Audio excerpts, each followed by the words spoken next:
राधे कृष्ण सभी को। आज सुनते हैं श्रावण मास की पुत्रदा एकादशी की व्रत कथा।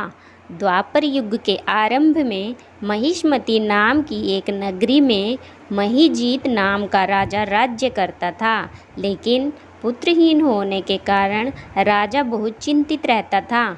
उसका मानना था कि जिसके संतान न हो उसके लिए यह लोक और परलोक दोनों ही दुखदायी होते हैं।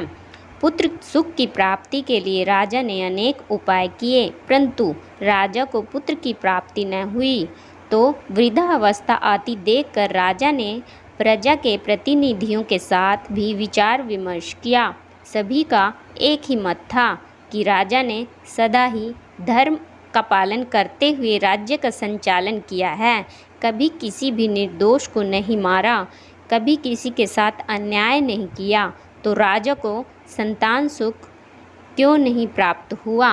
राजा महीजीत की इस बात को विचारने के लिए मंत्री तथा प्रजा के प्रतिनिधि वन को गए। वहाँ राजा की कामना पूर्ति के लिए बड़े बड़े ऋषि मुनियों के दर्शन किए।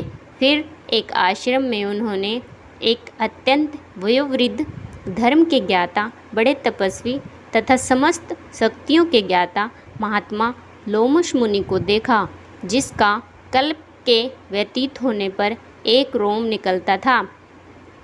सब ने जानकर ऋषि को प्रणाम किया। उन लोगों को देखकर मुनि ने पूछा कि आप लोग किस कारण से आए हैं? लोमश ऋषि के वचन सुनकर सब लोग बोले कि हे महर्षि, आप हमारी बात जानने में ब्रह्मा जी से भी अधिक समर्थ हैं, अतः आप हमारे इस संदेह को दूर कीजिए। महिष्मति पुरी का धर्मात्मा राजा महीजीत प्रजा का पुत्र के समान पालन करता है, फिर भी वह पुत्रहीन होने के कारण दुखी है। सभी ने महर्षि से राजा को पुत्र प्राप्ति के लिए विनती पूर्वक उपाय पूछा।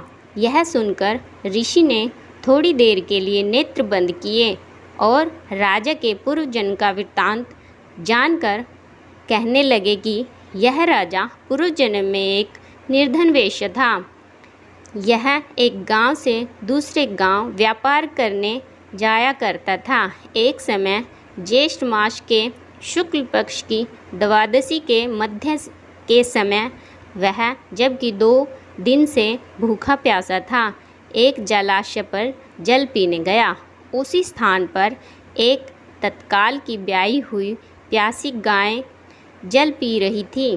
राजा ने उस प्यासी गाय को जल पीते हुए हटा दिया और स्वयं जल पीने लगा। इसीलिए राजा को यह दुख सहना पड़ रहा है।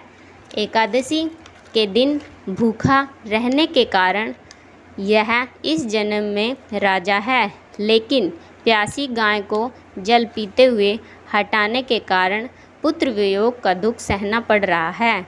ऐसा सुनकर सब लोग कहने लगे कि हे ऋषि, शास्त्रों में पापों का प्रायश्चित भी लिखा है, अतः जिस प्रकार राजा का यह पाप नष्ट हो जाए, आप कृपया कर ऐसा उपाय बताएं। लोमश मुनि कहने लगे कि श्रावण मास की शुक्ल पक्ष की एकादशी को जिसे पुत्रदा एकादशी भी कहते हैं, तुम सब लोग व्रत करो और रात्रि को जागरण करो, तो जिससे राजा का यह पूर्व जन्म का पाप अवश्य नष्ट हो जाएगा। साथ ही राजा को पुत्र की प्राप्ति अवश्य हो जाएगी। लोमश ऋषि के ऐसे वचन सुनकर मंत्रियों सहित सारी प्रजा नगर को वापस लौट आई और जैसे ही श्रावण शुक्ल पक्ष की एकादशी आई, तो ऋषि की आज्ञा अनुसार सब ने पुत्रदा एकादशी का व्रत और जागरण किया।